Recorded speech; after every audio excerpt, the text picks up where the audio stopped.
আসসালামু আলাইকুম। আজকে কাশ্মীরি কাবাব বানাবো। প্রথমে জিরা দিলাম, মরিচের গুঁড়া দিলাম, ধনার গুঁড়া দিলাম, গোলমরিচের গুঁড়া দিলাম, কাবাব মশলা দিলাম, বেরেস্তা গুঁড়া, লবণ, পাউরুটির পেস্ট দিলাম, ডিম দিলাম। এবার খাসির কিমাটা সুন্দর করে মাখাবো।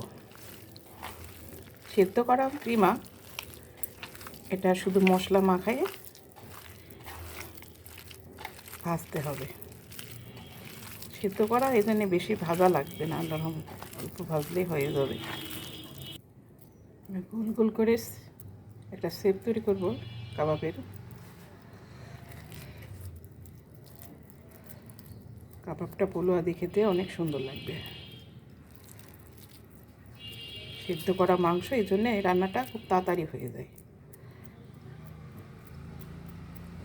পেঁয়াজ, রসুন, একটু লবণ দিয়ে প্রেসারে সেদ্ধ করে নিছি।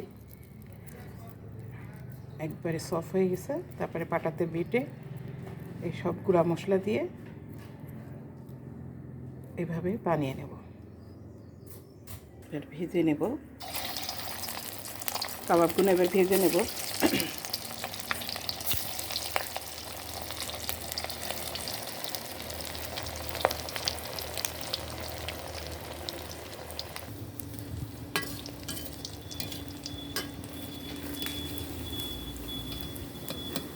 লাল করে ভেজে নেব।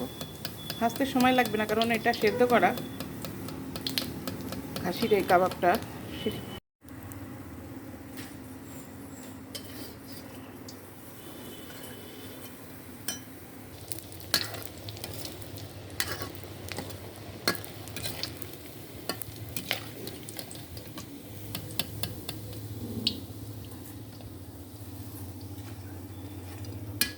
অনেক সুন্দর হচ্ছে।